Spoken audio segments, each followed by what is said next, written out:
Banyak macam peluang usaha yang bisa kita jadikan sebagai penghasil pundi-pundi uang. Salah satunya seperti yang dilakoni oleh Ibu Arnani. Beliau setiap hari memiliki usaha menjual alat tani di Pasar Impres. Omset yang didapat setiap harinya bisa mencapai Rp300.000. Berjualan alat tani bisa dijadikan salah satu peluang usaha.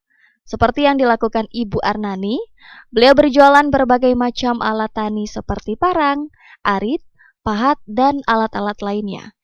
Di samping itu, Ibu Arnani juga menjual alat dapur seperti pisau dan gilingan manual. Ibu Arnani menyampaikan, ia sudah berjualan alat tadi selama 30 tahun. Dan untuk alat yang ia jual berbagai macam seperti parang, arit, gilingan manual, dan lain sebagainya. Untuk harganya mulai dari Rp40.000 hingga Rp250.000 saja. Ia mengaku dalam sehari itu kebanyakan masyarakat membeli parang. Dari hasil usahanya beliau bisa meraup keuntungan hingga Rp300 per harinya.